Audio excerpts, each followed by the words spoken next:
fotografías organizadas por la Asociación de Amigos del Museo de la Real Fábrica de Artillería de la Cavada. Hoy se acaba esta semana, que ha sido una semana muy exitosa, porque todos los días prácticamente hemos estado a tope en las conferencias. De hecho, todos los conferenciantes pues, se han mostrado muy agradecidos y se han ido muy felices. Espero que hoy Montserrat también se vaya igual, Monse. Y bueno, vamos a dar a conocer a la conferenciante de hoy, Montserrat Cubría Piris, que nos va a hablar sobre una mujer excepcional y extraordinariamente adelantada a su tiempo, Mariana de Brito, y el pulso del hierro, microhistoria en el lugar de la Cavada. Montserrat, flamenca de 11ª generación y vecina de Liérganes, es graduada en Historia y máster en Patrimonio Histórico y Territorial por la Universidad de Cantabria. Su trabajo de fin de grado sobre Mariana de Brito obtuvo la clasificación de matrícula de honor por unanimidad del tribunal. La misma investigación ha sido galardonada con el Premio San Isidoro de Sevilla al mejor trabajo de fin de grado de la Facultad de Filosofía y Letras de la Universidad de Cantabria y con el premio al mejor trabajo fin de grado presentado a las segundas jornadas de estudios de las mujeres y del género 2018 también de la Universidad de Cantabria.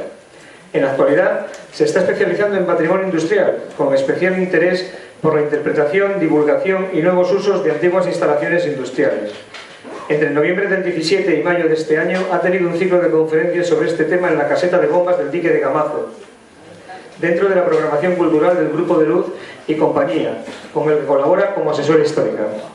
Colaboradora de Leña al Mono, revista crítica y literaria, en 2016 publicó Flores, Paisajes y Gatos sin alas, una selección anotada y comentada de artículos publicados en Alerta entre los años 41 y 1968 por Francisco Cubría Sainz, escritor natural de Pámanes, también descendiente de flamencos.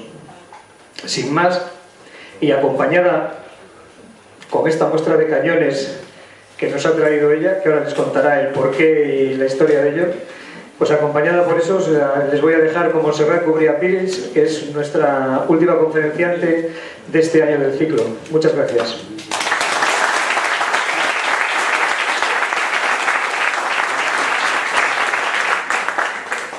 Sí, bueno, pues nada, muchas gracias a todos por haber venido, que veo que sois muy numerosos, veo un montón de caras amigas, antiguos profesores, colegas y más personas que he visto que habéis venido en las otras conferencias. De los pocos títulos, porque yo cuando he venido el lunes, el martes, el miércoles, el jueves, a medida que iban pasando los días me iba un poco amilanando, escuchando los currículum de mis predecesores, y yo decía, Montserrat, ¿qué haces aquí? Entonces, de los títulos que ha dicho Ángel, hoy el que más me gusta y el que más me siento orgullosa es el de 11ª generación de flamencos. Ayer Juan nos contó cómo las familias de flamencos, los descendientes, perdón, de las familias de flamencos, cuando todavía no se conocía, no estaba divulgada, estaba todavía en ámbito académico, las investigaciones de Alcalá Zamora y los que han venido detrás, que han sido muy numerosos. Juan contaba cómo las familias contábamos esta historia, todos hemos sabido esta historia y la hemos mantenido viva en la intimidad de nuestras casas y entre nosotros que más o menos nos conocíamos. Estos cañones que yo he traído aquí, que he querido que hoy me acompañaran, porque para mí es muy importante venir a hablar aquí hoy de Mariana de Brito, son los cañones que yo desde pequeña he visto como sujetapuertas en mi casa. Y los pequeños como apoyapapeles. Entonces se llamaban en la familia los cañones de los Cubría.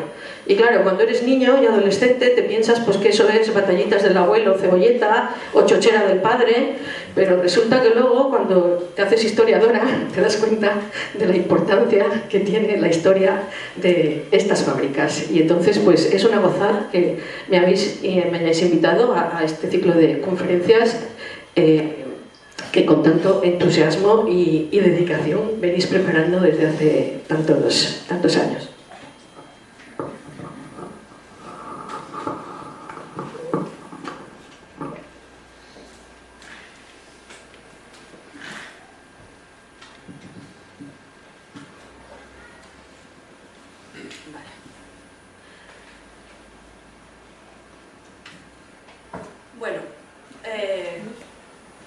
además de ser flamenca de 11ª generación, lo que me honra muchísimo es, como decía, ¿se oye bien? ¿Se oye? Sí. Venir a hablar por primera vez de una mujer que vivió aquí, en este pueblo de La Cavada, nada menos que hace 378 años. Parece mentira que el camino para la igualdad de las mujeres esté siendo tan largo, también en la historia. Porque nadie duda de que las mujeres hemos formado parte de ella, que la hemos hecho junto a los hombres, pero la historia oficial la han escrito ellos. Y solo desde hace apenas medio siglo... ¿Sí? Vale. ¿Así? Bueno, pues decía que solo hace apenas medio siglo se nos está prestando la debida atención. Fijaros, Catherine Morland es un personaje de Jane Austen de 1803 que se aburría enormemente con sus lecturas obligatorias porque en ellas nunca aparecían mujeres. En 1629, Virginia Woolf, en su famoso ensayo Una habitación propia, retaba a los historiadores a que se ocuparan de nosotras. Y aquí el plural historiadores masculino no incluye a las mujeres, hablamos de historiadores ellos. Después de la Segunda Guerra Mundial, ve la luz las mujeres como fuerza de la historia de Mary Ritter y rebrota el movimiento que empezó a llamarse feminista. Y comenzó la historia de las mujeres como disciplina que más tarde daría lugar a los estudios de género. En la década siguiente, en los 70, la historia social pues también comenzó a analizar el papel real de las mujeres en los procesos y en los movimientos históricos. Y alguno entre vosotros quizás esté preguntando, pero esta mujer, ¿qué nos está contando? Si aquí de lo que se viene a hablar es de cañones, de militares, de funcionarios y de empresarios. Pues porque este es el motivo por el cual hemos tenido que esperar a 2016 para saber solo un poco más de Mariana de Brito, una mujer que entre 1643 y hasta su muerte en 1674 fue la propietaria de la fábrica de armamento más importante y avanzada de su tiempo. Primero vamos a ver unas claves de contexto que nos ayuden a entender cómo era para las mujeres de las élites, y quiero subrayar bien esto de las élites, de aquella época, cómo era para las mujeres la sociedad que les tocó vivir. Y ya en la segunda parte nos acercaremos a conocer quién fue Mariana de Brito.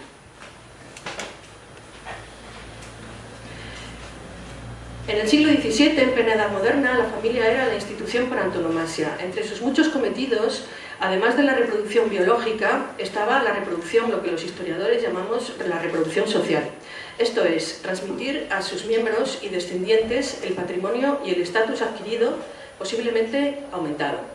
Para ello era necesario acceder a los recursos, una tarea en la que participaban todos los miembros con distintas funciones.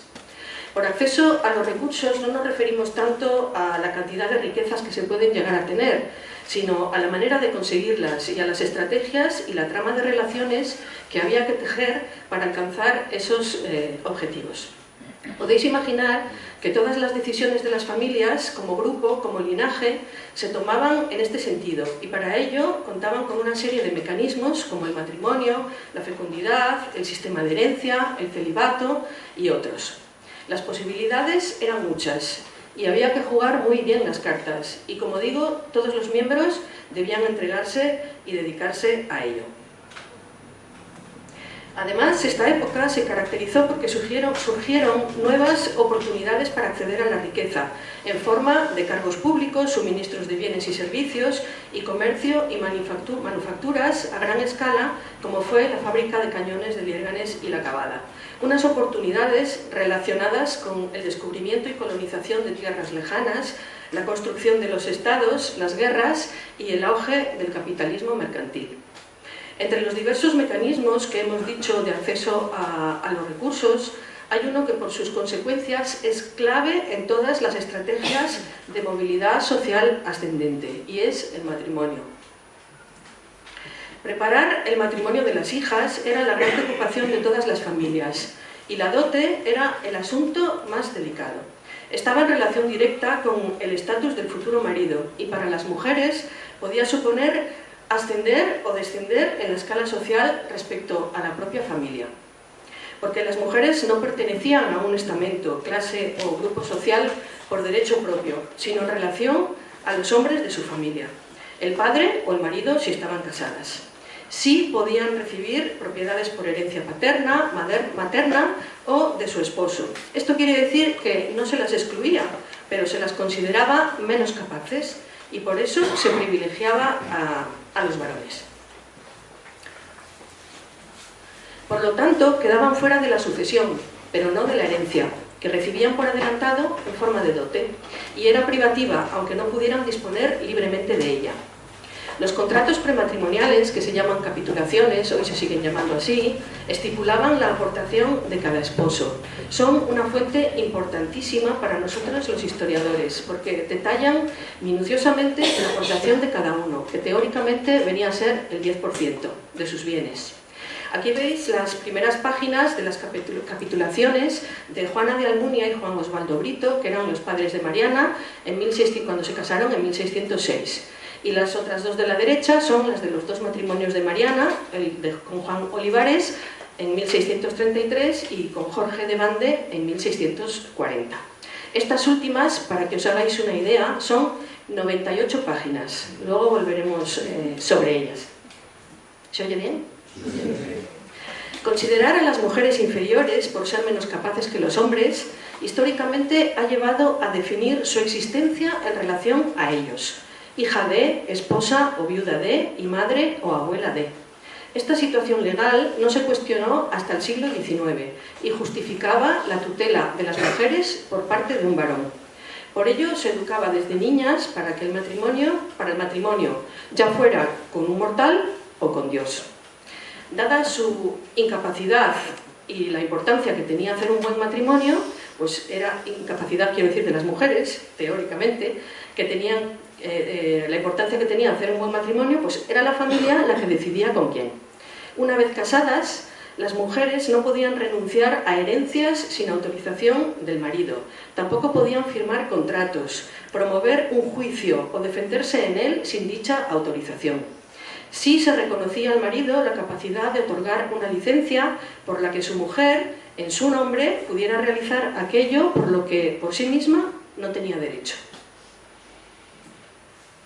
Las mujeres solo llegaban a ser cabeza de familia al quedarse viudas, un estatus que permitía un papel social más activo y ciertos privilegios que la ley garantizaba de manera muy clara, como gobernar sus propios asuntos, disponer libremente de sus bienes y poder volver a casarse, esta vez con quien les viniera en gana. Pero fijaros, Juan de Pineda, teólogo jesuita de esta época, escribió: «Tenemos más que hacer en guardar una viuda que 4 doncellas, pues es conocida la licencia que tienen de usar su libertad». La libertad de las viudas se consideraba un peligro social. Por este motivo había una fuerte presión social para que las viudas se casaran de nuevo. Y como había muchas viudas jóvenes y la única alternativa a la tutela de otro hombre era el convento, entre las élites era muy frecuente el modelo de matrimonio hombre mayor y mujer joven. Pero una cosa es la teoría y otra, como veremos, la práctica, porque cada vez conocemos más ejemplos de viudas dignas gestoras de sus casas o competidoras de manufactureros y comerciantes. Es erróneo suponer que las mujeres se dedicaran solo al trabajo doméstico. También podían gestionar los asuntos económicos de su casa y trabajar en los negocios y despachos familiares. No es una casualidad que estos dos cuadros, que parecen el mismo, pero si os fijáis bien no lo son, y parecen el mismo porque eran cuadros que estaban muy de moda en su época. ¿Y por qué estaban de moda? Pues porque era algo habitual lo que estoy contando. No es una casualidad, como digo, que los dos cuadros tan parecidos sean representativos de esa época. Quedarse viuda y tener que hacerse cargo de la casa y de los negocios familiares era un grave problema para estas mujeres, porque aunque ayudaran a sus maridos, no se manejaban tan bien como ellos, y no porque fueran tontas, sino porque tenían menos oportunidades. En aquella época todavía no había cuotas. Pero aunque algunos gremios contemplaran que las viudas pudieran continuar con el negocio del marido, no eran para nada bien recibidas. Aquí tenemos diversos nombres de viudas empoderadas, entre los que destacan la inglesa Alice Chester, que en el siglo XV importaba hierro con su propia flota desde las Vascongadas y financió y donó a la Corporación de Comerciantes de su ciudad, Bristol, la primera grúa de descarga que hubo en ese puerto. Esta grúa se conserva como una de las joyas del patrimonio portuario que hay en Gran Bretaña. O Bárbara Uthman, quien tuvo cierto parecido en su trayectoria vital con Mariana de Brito, porque intentó continuar con la concesión minera de su marido y acabó fracasando como consecuencia de una competencia desleal orquestada. Bárbara Uthman, después de este fracaso, entre comillas, consiguió tener una empresa, una fábrica de bordados, una fábrica, vamos a llamarla así, de bordados, en la que llegó a emplear 600 mujeres. Pero esto sería ya otra historia y otra conferencia. Entre las españolas cabe destacar Marina López de Mallea, copartícipe junto a su esposo en los negocios familiares del hierro. Y quedan muchísimas por salir a la luz. Sin embargo, pese a sus capacidades, ninguna, y subrayo, ninguna de ellas fundó o dirigió empresas o compañías por derecho propio. Su papel era el de guardianas con responsabilidades y obligaciones hacia los hombres de su familia y hacia su linaje. Para acceder a estos recursos económicos y estas nuevas oportunidades de las que hablábamos antes, no bastaba con un buen matrimonio. Había que tener además buenos contactos, amistades, aliados y rodearse de gente de confianza. ¿Pensabais que lo de las redes sociales es algo del siglo XXI? Pues no. Siempre han existido y en esta época fueron especialmente importantes. No os podéis ni imaginar la calidad y la cantidad de redes sociales que era capaz de tejer esta gente sin internet ni falta que les hacía. ¿Y cómo se tejían estas redes sociales a través de las cuales acceder y controlar a negocios o a cargos interesantes? Bueno, pues exactamente igual que hoy, quizás con un orden de los factores distintos. Me he permitido esta licencia histórica de hacer una especie de estructura de Facebook del barroco. Entonces, en nuestra red social tenemos a familiares, parientes, amigos, colegas, paisanos, proveedores, clientes. Por un lado, las relaciones más fuertes y más importantes eran las de parentela, por darse entre iguales y entre iguales de máxima confianza, al menos teóricamente. Después tenemos las relaciones de amistad, profesión y paisanaje, muy parecidas a las anteriores, pero con un importante valor añadido, y era el de abrir puertas a negocios, a recursos y actividades distintos a los tradicionalmente de esa familia. Es decir, permitían diversificar o en un momento dado cambiar de sector. Y por último estaban las relaciones de tipo jerárquico entre desiguales, que eran las relaciones profesionales y también las redes clientelares entre los diversos niveles del poder y las élites locales, que fueron fundamentales para poder gobernar territorios tan diversos, lejanos y dispersos como fueron los de la monarquía hispánica. Evidentemente, cuantos más lazos confluyan en una relación, más sólida será. Por ello, por ejemplo, los funcionarios profesionales de carrera, muy especialmente los secretarios, a menudo casaban a los respectivos hijos para blindar los propios intereses. Y terminamos esta primera parte con una pregunta. ¿Qué papel jugaban las mujeres en todo esto? Bueno, la RAE nos da 18 acepciones a la palabra pieza, todas en un modo u otro con significado de pedazo o parte de una cosa. Entre todas ellas, la que metafóricamente mejor representa la vivencia mayoritaria de las mujeres de las élites en el antiguo régimen sería la acepción número 13, figura que sirve para jugar a las damas al ajedrez y a otros juegos. Como hemos ido viendo, el patriarcado establecía para las mujeres comportamientos y espacios bastante estrechos y definidos, y las familias disponían de las mujeres para alcanzar sus fines. He encontrado un ejemplo clarísimo, cortísimo y clarísimo, y además reciente, porque es del Diccionario Biográfico Español en línea que la Real Academia de la Historia ha inaugurado en mayo, que es una joya de herramienta. Se refiere a María Guzmán, hija del conde duque de Olivares, y dice así: El matrimonio de su hija María, ese mismo año con un familiar, estaba concebido para culminar su estrategia familiar de asegurarse la sucesión, pero el fallecimiento de María en 1626, tras dar a luz a una niña muerta, iba a arruinar esa estrategia. Es decir, la pobre María, encima de que la casaron a los 15 años y morir de parto a los 17 al dar a luz a una niña muerta, queda para la historia como la que dio al traste con la primera estrategia de ascenso social de su importantísimo padre. Pero hay casos particulares, afortunadamente, que se salen de ese marco, de esas pautas y cambian el rumbo de las cosas. Así que ahora que tenemos algunas claves para comprender ese mundo fascinante que fue el barroco y cómo tenían que desenvolverse las mujeres en él, vamos a ver si Mariana de Brito se amoldó a lo establecido o decidió tomar las riendas de su existencia. ¿Quién fue Mariana de Brito? Pues esta es la pregunta que yo me hice cuando me encontré este nombre durante un trabajo sobre conflictividad entre trasmeranos y flamencos, que es de lo que nos ha hablado extensamente ayer Juan, si os recordáis. Mariana de Brito fue una mujer hispano-flamenca que en 1643, a los 36 años, enviuda por segunda vez y se encuentra heredera universal de un enorme patrimonio que tenía como joya de la corona estas fábricas de artillería de Liércanes y La Cavada, el mayor complejo industrial de la monarquía hispánica, dotado de la más alta tecnología para esa época. Un establecimiento de carácter militar, altamente estratégico dentro de la política y la economía de guerra a nivel mundial, como podéis imaginar, proyectado, pensado, gestionado y controlado por hombres. Es como si alguna de las treintañeras presentes, vea tú misma, mañana heredases la Lockheed Martin, que desde los años 60 es la empresa de armamento más importante en el mundo hoy en día. Vivió casi 7 décadas, muy por encima de la media, que eran 45 años para las mujeres. Y no obstante los numerosos documentos conservados que la incumben en primera persona, no sabíamos apenas nada de ella.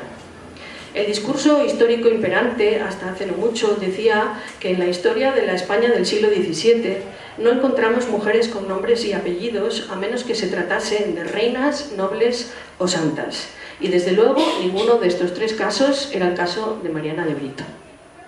Todos los investigadores, hombres y mujeres, pero en su mayoría hombres, pero también una mujer, que se han ocupado de la historia de las fábricas y se han tropezado con su nombre en los documentos, le han dedicado apenas un par de líneas, como mucho un párrafo. Y todos, sin dudar, sin excepción, le han atribuido ese rol basado en prejuicios y lugares comunes que durante siglos ha invisibilizado a las mujeres: hija, mujer, viuda, madre o abuela de algún varón.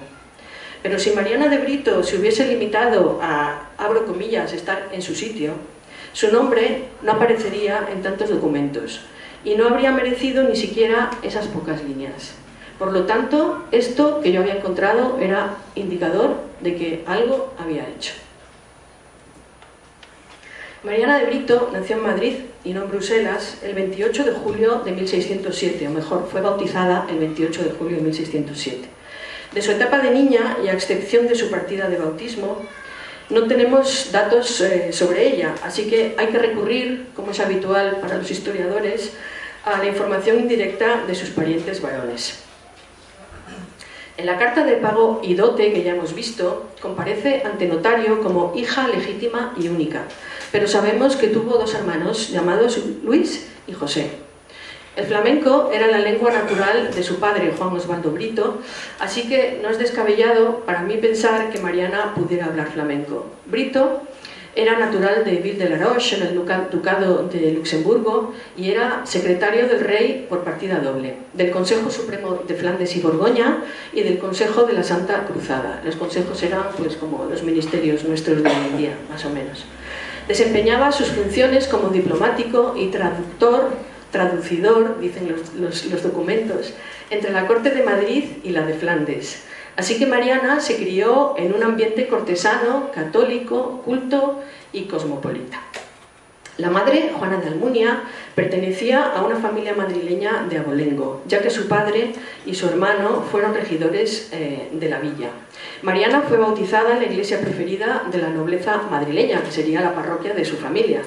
Esta que veis aquí, de San Pedro el Real, también llamada San Pedro el Viejo, en Madrid, y en este fragmento del maravilloso plano que hizo Teixeira de la ciudad de Madrid, vemos su barrio, el barrio de la Latina. A caballo entre Bruselas y Madrid, en las redes de influencia de las élites estatales, se forja la importante amistad entre el padre de Mariana y otro secretario del Consejo de Flandes, Miguel de Olivares, natural de aquí, de la Cavada. Aquí le veis representado, que no retratado, representado en el cortejo fúnebre del archiduque Alberto en el año 1621. Esta relación profesional y de amistad quedará sólidamente sellada, como ya hemos visto antes, con el casamiento de sus respectivos hijos. Juan de Olivares y Mariana contrajeron matrimonio en Madrid el 31 de enero del año 1633.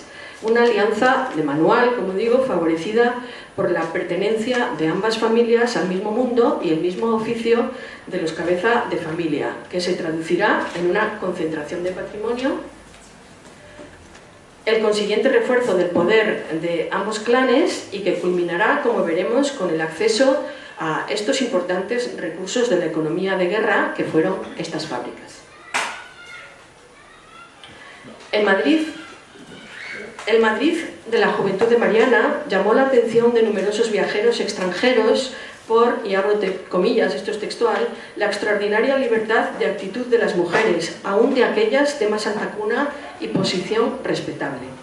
Por ello, creo que no es osado imaginar a la hija de los Brito paseando por el barrio acompañada de una dueña con un aspecto parecido al de su contemporánea, la misteriosa dama del abanico pintada por Velázquez.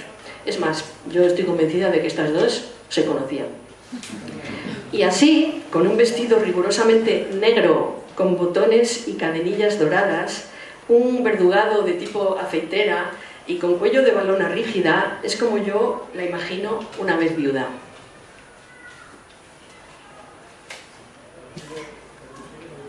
Mirad, ya os dije que la carta de pago y dote, cuando se casa con Bande, tiene 98 páginas y en ellas se detalla que Mariana tenía un joyero bastante importante, con hechuras de oro que sumaban 309 diamantes y 20 perlas.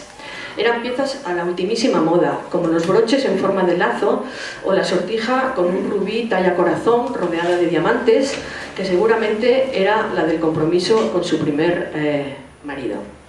Estamos en una época en la que la religión tenía una presencia total, indiscutible y constante. Mariana se había educado en la fe católica y eso se refleja también en su joyero. Tenía dos relicarios, uno de ébano esmaltado con la imagen de la Virgen y el Niño, y otro del estilo de este que veis aquí en tercer lugar, con diamantes, con 14 diamantes y 16 perlas, esmaltado también con el Espíritu Santo por un lado y San Juan Bautista por el otro. Estaba tasado en 400 reales de plata, que era una cantidad muy importante para la época. Los Brito, como buenos flamencos, eran muy devotos de Nuestra Señora de Monteagudo, que es el nombre españolizado de Montagu en francés o Scherpenheuvel en flamenco. Espero que nadie hable flamenco porque seguro que no se dice así. Una localidad en la que los archiduques habían construido esta bonita basílica para celebrar el triunfo del catolicismo sobre el protestantismo y afianzar así su dominio sobre el territorio. El padre de Mariana, Juan Osvaldo, y el suegro, Juan de Olivares, Miguel de Olivares, perdón, trabajaban estrechísimamente con los archiduques, entonces es muy normal que ellos fueran devotos de esta Virgen. Las láminas grabadas como esta que veis a la izquierda eran el hola de la época, y aquí aparecen Alberto e Isabel Clara Eugenia con la Virgen de Montagu, y al fondo la antigua ermita, la que habían no derruido, sino sobre la que ellos, para imponer su poder sobre el territorio, construyeron la nueva basílica. El oratorio de la Casa de Mariana en Madrid debió de estar advocado a esta Virgen, porque en el inventario figura una imagen de Nuestra Señora de Monteagudo, de escultura, con el niño Jesús en el brazo izquierdo y en la mano derecha un cetro de oro, y madre y hijo tienen las coronas de oro guarnecidas de diamantes y perlas y rubíes y un manto de plata con sus rayos dorados, y está en una caja de ébano con 3 vidrieras cristalinas, tasada la hechura, coronas y joya en 1100 ducados de vellón, que también era un dineral. Os podéis imaginar que para nosotros historiadores tener que manejarnos con estos documentos y leer estas maravillas, pues nos lo pasamos bomba. En los inventarios pues están detalladas a este nivel cada cosa. Bueno, aquí en la Cavada, Mariana vivía en esta casa-palacio que se llamaba la casa principal de las instalaciones. Esta casa-palacio que, sabiendo dónde está, hoy es bastante reconocible. Y estas capitulaciones contienen, como os decía, descripciones tan detalladas de sus pertenencias que podemos imaginar cómo era su ambiente doméstico.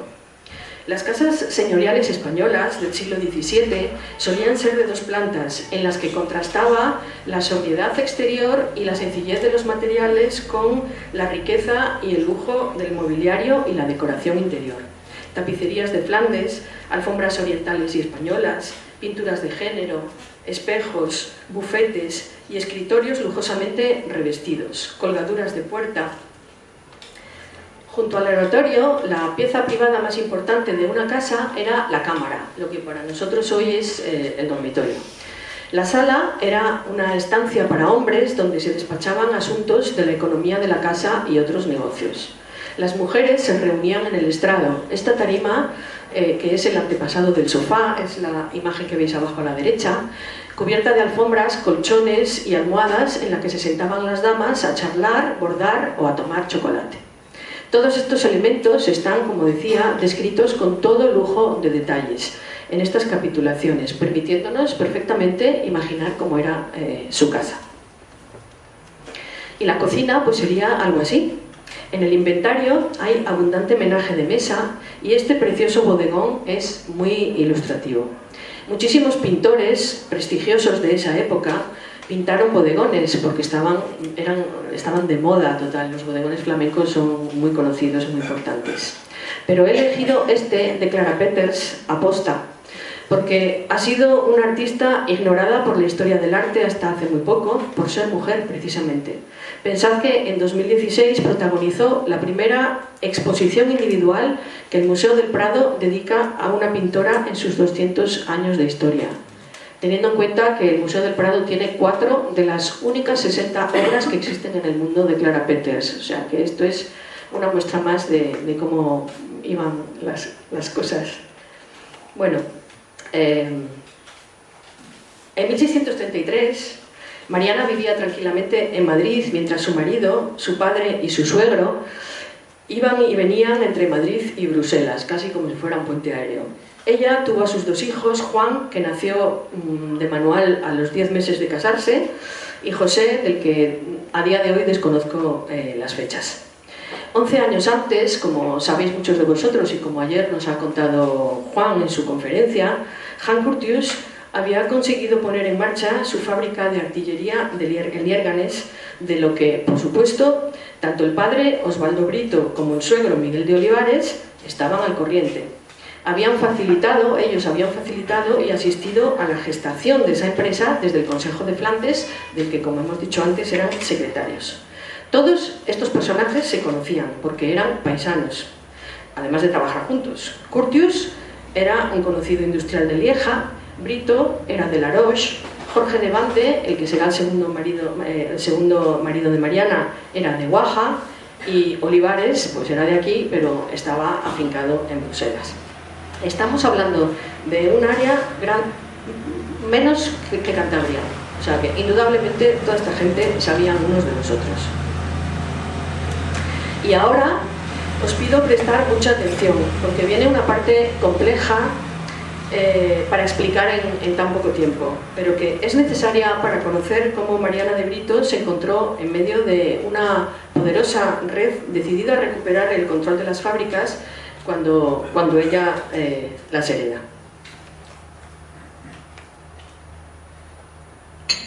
Son unos diagramas cronológicos en los que he intentado representar por medio de colores los numerosos lazos que unían a estas personas, todos hombres, para que podamos hacernos una idea de los importantes y diversos intereses y circunstancias que les unían. La fortaleza de esos vínculos y de ese grupo que de repente se encontró con una piedra en el zapato llamada Mariana de Brito.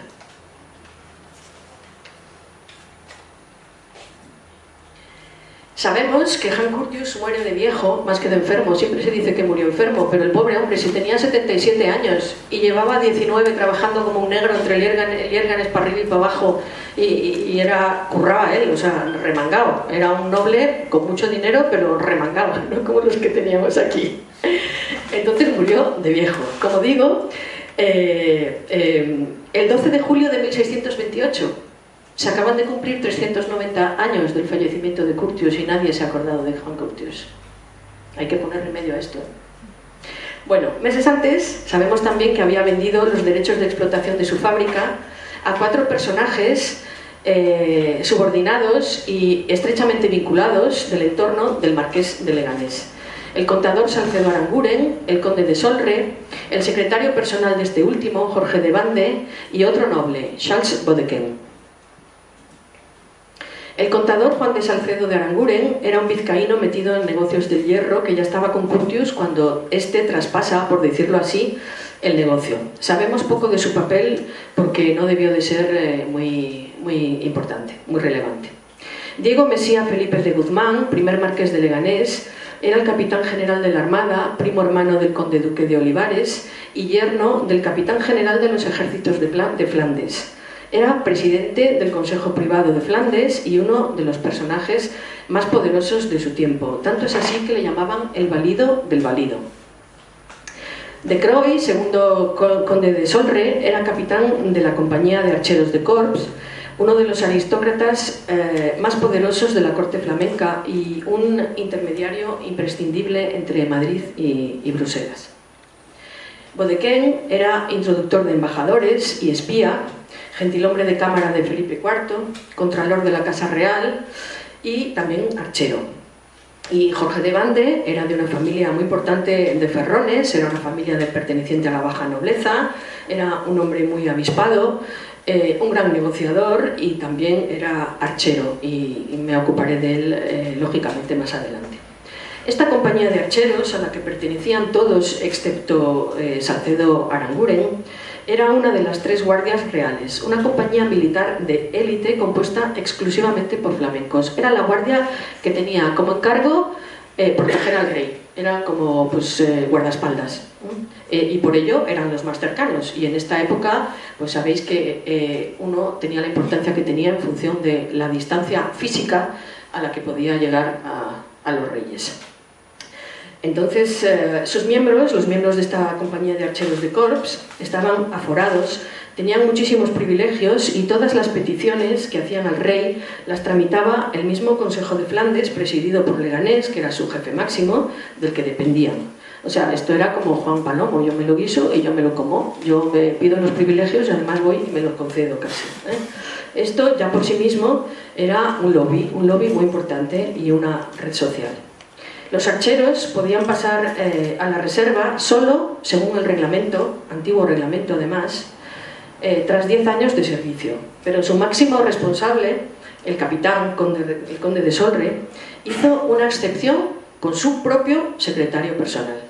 Con solo 6 años de servicio, le autorizó a trasladarse a Trasmiera, a Liérganes, para que tomara las riendas del negocio que habían adquirido entre los 4, probablemente por 2 motivos. Porque era un buen gestor y porque había mamado el negocio, ya que su familia, como he dicho antes, los Ferrier y los Neufort, eran metalúrgicos de larga tradición, como demuestran sus apellidos. Así que no es de extrañar que Jorge de Bande se trajera de Luxemburgo a Trasmiera como su brazo derecho a un sobrino, que era experto fundidor, que fue Gil Engleberto de Neufort.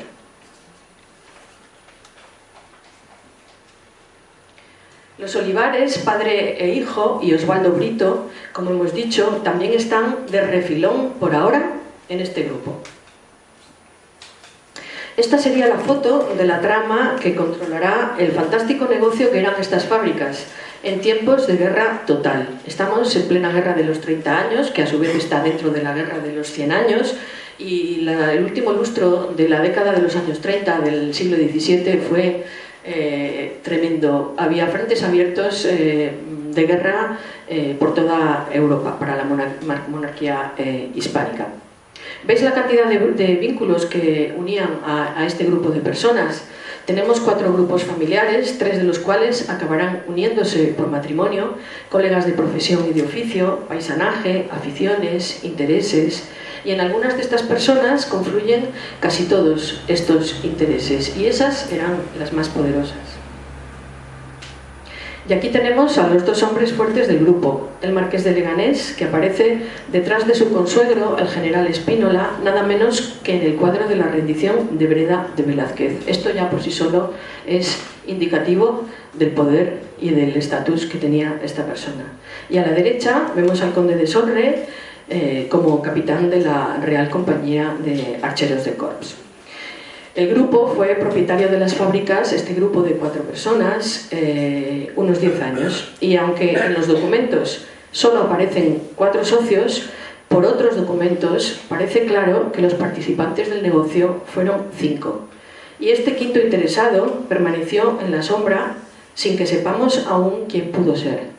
Esta es una hipótesis de una persona de los muchos que han estudiado la historia de Lierganes y la Cavada, pues se ha ocupado de este tema, que es Luis Bartolomé Marcos, y yo desde luego creo que es una hipótesis muy, muy válida y muy interesante para seguir indagando en ella.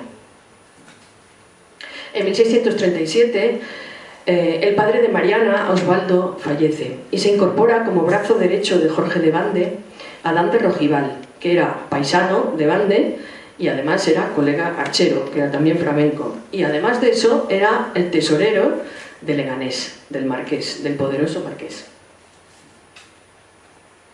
Al año siguiente, 1638, y visto lo bien que marcha el negocio en esta situación política y bélica que hemos dicho, Bande empieza a construir aquí en Río Tuerto la fábrica que hará de la Cavada un centro tecnológico puntero. El terreno es propiedad de Miguel de Olivares, el suegro de Mariana, quien de este modo pasa a participar con pleno derecho de este negocio.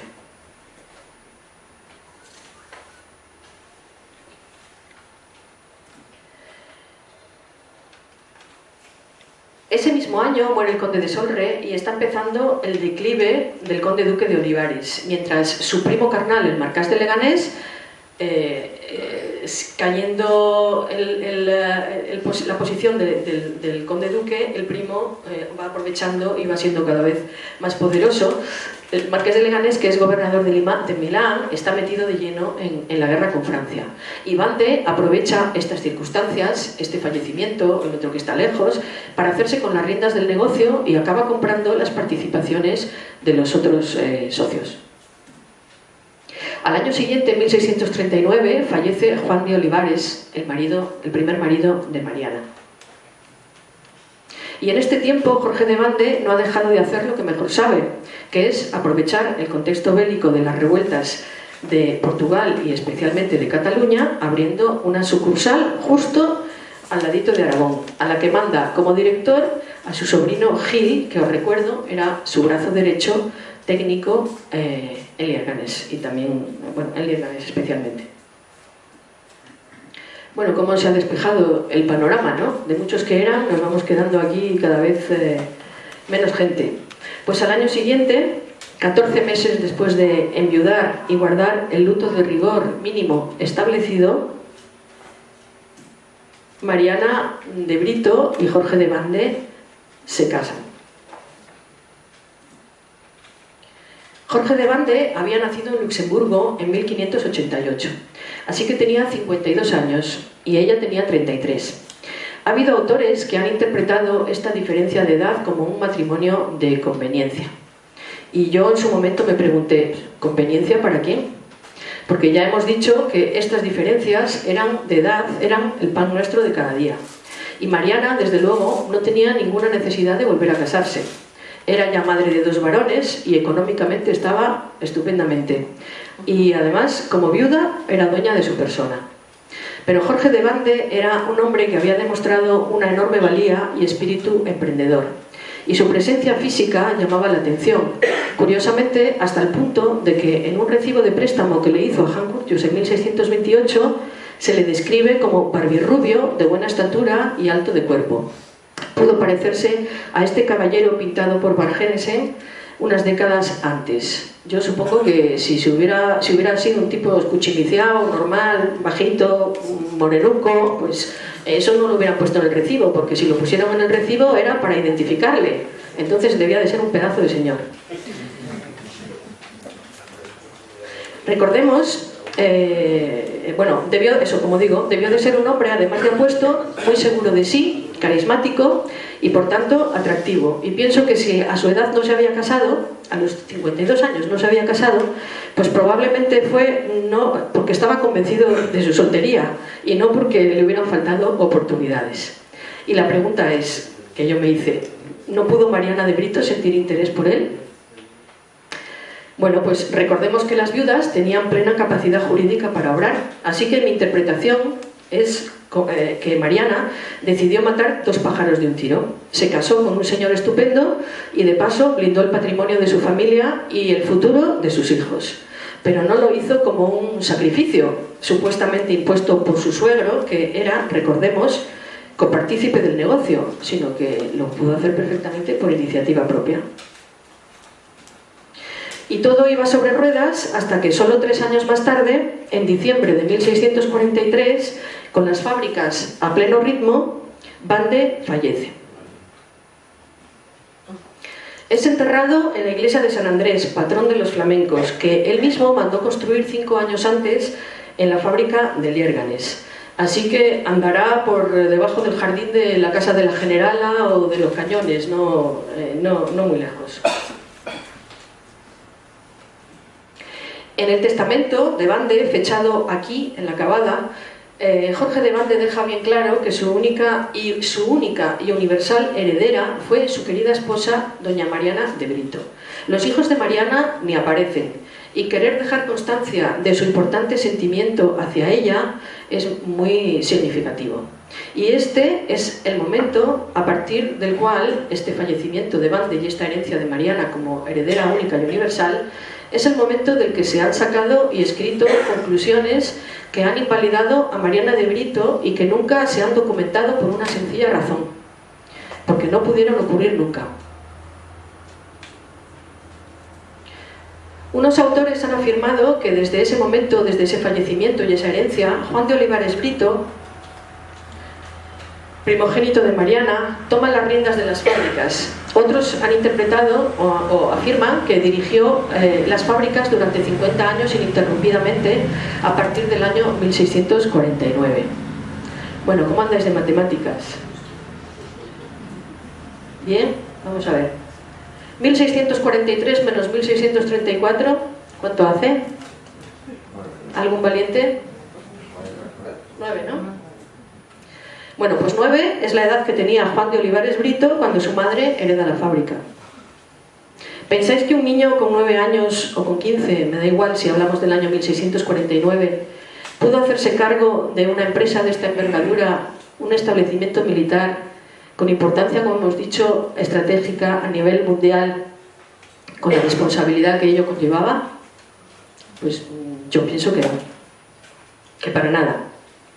Como veis, no hace falta ser historiadores para sacar ciertas conclusiones, pero esto demuestra cómo nuestros filtros, al mirar los documentos, que son lo único que cuenta en historia, tienen mucho que ver a la hora de interpretar los datos. A día de hoy yo no puedo demostrar que Mariana dirigiera la fábrica en primera persona, pero tampoco quienes afirman que fue su hijo Juan pueden hacerlo. ¿Y cómo es posible que nadie cayera antes en esta sencilla cuenta? Bueno, vaya de antemano que, como dijo Inés en la conferencia del martes, no es un tópico decir que todos los investigadores hacemos nuestras investigaciones a hombros de gigante, que significa que nosotros lo que hacemos es intentar aportar algo a lo que ya han aportado antes que nosotros otros y esperar además que los que vengan detrás nuestro aporten algo. Ese es el sentido de esa expresión. Trabajar e investigar a hombros de gigantes. Y entonces, sin desmerecer, todo lo contrario, todos mis respetos y toda mi admiración a todos los investigadores que se han ocupado de este tema, es precisamente el hecho de que quizás nadie ha tenido la inquietud o la curiosidad de interesarse por Mariana y hacer pues, un cuadro cronológico, saber cuándo nació, cuántos años tenía cuando se casó, cuántos años tenía cuando parió y por lo tanto cuántos años tenía su hijo. Entonces esto es un poco enlaza con lo que hemos estado contando al principio. Bueno, pues a partir de aquí, del año 1643, se ponen en marcha diversas acciones para desplazar a Mariana y comienza un auténtico pulso de hierro con importantes grupos de poder y la administración del Estado. El primero en arremeter contra ella es Gil, el sobrino de Bande, quien la lleva a juicio pretendiendo su parte del negocio. Además, fragmentos como este evidencian una grave situación de deudas. Es entonces cuando Mariana de Brito da poderes plenos para ser representada en los tribunales. Y no se los da al padre de su primer marido y abuelo de sus hijos, y además propietario del terreno donde estaba la fábrica. Se los da a Adán de Rogival, el hombre de confianza de su marido Jorge de Bande. Pero esto no es nada comparado con las acciones que tendrán lugar más adelante desde las más altas esferas del reino para apartarla y volver a hacerse con el control de la fábrica y recuperar ese control. En 1646, cuando fallece Miguel de Olivares, suegro de Mariana y único varón adulto de la familia, comienza el acoso contra el que ella se defenderá por vía legal, todas las vías legales que la ley ponía a disposición de las viudas, como hemos dicho antes, teniendo que recopilar y mover un montón de papeles, como se decía en aquella época. Mi hipótesis es que el marqués de Leganés, que ha regresado muy fuerte por sus victorias militares y por la caída del conde duque, ha regresado fuerte de sus victorias militares contra catalanes y portugueses, y que pudiera ser el quinto hombre en la sombra, como hemos dicho, está detrás de estas maniobras. Pero no será él quien se exponga en primera persona, sino su hermano mayor, el marqués de Loriana, quien en la puja de 1646 para renovar el asiento, la contrata, la concesión, pues ofrece precios insostenibles para que Mariana conserve esa concesión, por lo menos de Leganés. Aunque Loriana muere al año siguiente, quien quiera que estuviera detrás de él no para hasta que en 1649 esta fábrica de la Cavada se embarga con la excusa de un supuesto fraude de Bande al Estado en el año 1631, que Mariana, ni se había casado todavía con Olivares. Si todos estos pasos y fechas que os he estado contando los viéramos juntos en un cronograma, que es lo que yo he tenido que hacer para entender esta historia, aparece clarísimo cómo los ataques contra Mariana comienzan al enviudar y se recrudecen años más tarde, coincidiendo con dos momentos muy concretos. Uno es el fallecimiento de su suegro en el año 1646 y el otro es la desaparición de su lado de su hombre de confianza, Adán de Rogival, en el año 1649. ¿Sabéis cuándo consigue Mariana que le devuelvan la fábrica? En agosto de 1656. ¡Qué casualidad! Un año después de morir el poderoso marqués de Leganés. Y solo en 1661, Juan y José, sus hijos, se incorporan oficialmente a la empresa. Este es un dato de Alcalá Zamora de 1974, en la página 64, lo que significa no que sus hijos no estuvieran en la fábrica, sino que son titulares a partir del año 61. Han estado involucrados en todo ese periodo, pero no serán titulares solamente hasta el año 61. Y esto será así gracias a la tenacidad y las gestiones llevadas a cabo por su madre durante estos 13 años. Bueno, he dejado para el final otra clave fundamental para una correcta interpretación de esta historia. Y es que en España, en los siglos XVI y XVII, era recomendable que las mujeres supiesen leer, pero ojito con la escritura, porque en manos de mujer, para los moralistas de la época, escribir era un peligro. Por eso, el nivel de alfabetización femenino, incluso entre las élites, era muy bajo, pero Mariana tuvo una esmerada educación.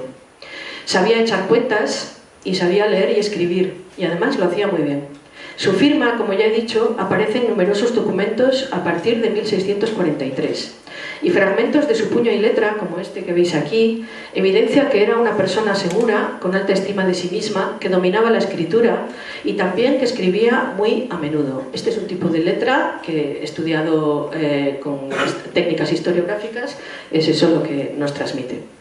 Firmaba siempre como doña, un tratamiento reservado a una minoría con poder del que se sentía orgullosa, y estaba al corriente de los asuntos de la fábrica, como afirma y firma Jorge de Bande en las capitulaciones matrimoniales de 1640, refiriéndose a la fábrica. La dicha señora Mariana es sabedora de todos los papeles traídos y recados de la dicha hacienda. Y aquí vemos solo algunas de las numerosas firmas de Mariana de Brito que podemos encontrar en documentos relacionados con la fábrica. Os puedo asegurar que uno de los trabajos importantísimos que falta de hacer, que todavía nadie se ha metido con ello porque es una labor descomunal, es conseguir catalogar, inventariar y sistematizar toda la documentación que hay dispersa en numerosísimos archivos en relación a lo que fue la fábrica de Liérganes y La Cavada.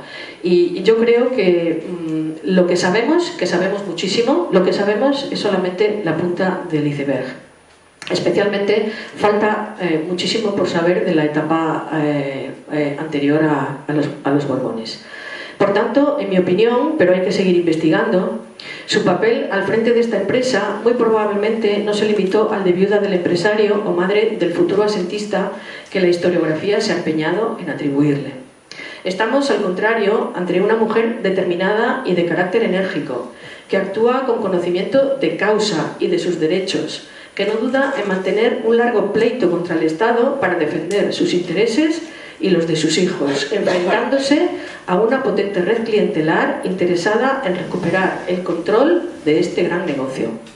Mariana de Brito tenía casas en Madrid, en Santander, y sin embargo murió aquí en Río Tuerto, porque estaba aquí pudiendo haber estado cómodamente en cualquier otro sitio. Y yo me pregunto si se hubieran atrevido con Jorge de Bande de haber seguido vivo. Y la verdad es que creo que no. Y si se hubieran atrevido, él no se hubiera dejado fácilmente.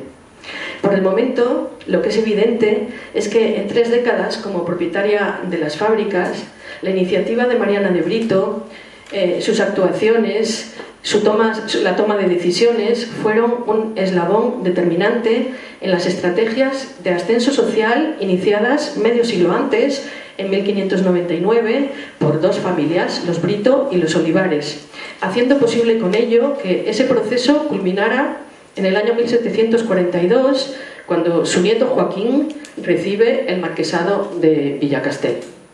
Y para conocer si Mariana tuvo un papel ejecutivo en la actividad de las fábricas, como he dicho, pues hay que seguir investigando. Este es solo un pequeño primer paso que espero que os haya resultado interesante. Muchísimas gracias.